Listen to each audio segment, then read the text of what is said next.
বিভিন্ন চাকরির পরীক্ষার ফর্ম বা সরকারি প্রকল্পে আবেদন করার সময় আমাদের অনেক সময় বাড়ির নম্বর প্রয়োজন হয়, কিন্তু অনেকে নিজেদের বাড়ির সঠিক নাম্বারটুকু জানে না বা খুঁজে পায় না। তাই আজকের এই শর্ট ভিডিওর মাধ্যমে অনলাইনে খুব সহজে কিভাবে বাড়ির নম্বর চেক করতে পারবেন বা নিজের বাড়ির নম্বর খুঁজে পাবেন, সেটা সম্পূর্ণ একটা প্রক্রিয়া ধাপে ধাপে স্টেপ বাই স্টেপ আপনাদের বোঝাতে চলেছি।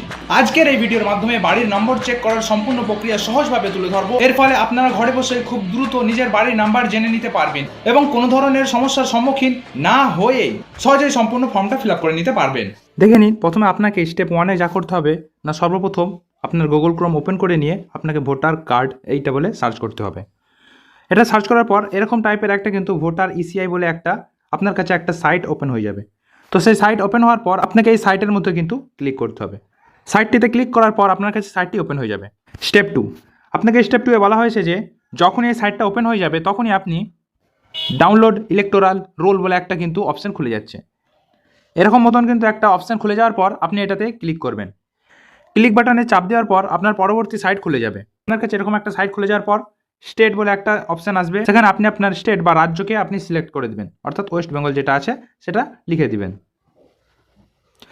এখানে যখনই কিন্তু আপনি আপনার রাজ্যের নাম লিখে দিবেন বা সিলেক্ট করে নেবেন, তখনই কিন্তু একটা সাইট আপনার কাছে খুলে যাবে।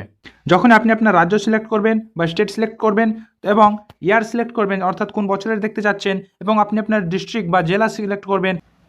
ডিস্ট্রিক্ট সিলেক্ট করার পর কিন্তু ক্যাপ ক্যাচ যেটা আছে সেটা কিন্তু আপনাকে সঠিক কিন্তু বসাতে হবে। সমস্ত কিছু ঠিকঠাকভাবে বসিয়ে দেওয়ার পর কিন্তু আপনার কাছে এরকম একটা সাইট ওপেন হয়ে যাবে।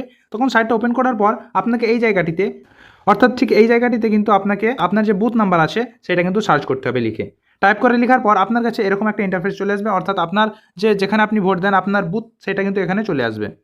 বুথ আসার পর আপনাকে এই জায়গাটাতে ঠিক চিহ্ন মারতে হবে। ঠিক চিহ্ন মেরে দেওয়ার পর আপনাকে কিন্তু এরকম একটা অপশান দেখাবে যে ডাউনলোড সিলেক্ট পিডিএফ।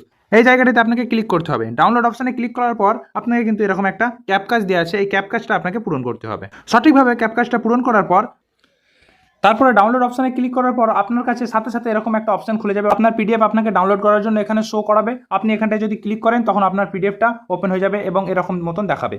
তখন আপনি আপনার বুথ নাম্বারের সমস্ত কিছু এখানে তথ্য পেয়ে যাবেন এবং তারিখও দেখতে পেয়ে যাবেন যে এরকম এই তারিখে আপনি অন করেছেন বা ডাউনলোড করেছেন। তখন আপনি আপনার নাম অনুযায়ী এখানটাতে ঠিক আপনার বাড়ির নাম্বার দেখতে পাবেন। এই যে দেখতে পাচ্ছেন, এই জায়গাটি হলো বাড়ির নাম্বার। এখানে আপনি আপনার বাড়ির নাম্বার খুঁজে পেয়ে যাবেন। তো এই ছিল আজকের ভিডিও। এরকম আরও নিত্য প্রয়োজনীয় এবং গুরুত্বপূর্ণ ভিডিও পাওয়ার জন্য আপনি আমাদের চ্যানেল বিকাশ আইকিউকে সাবস্ক্রাইব করতে পারেন। ধন্যবাদ।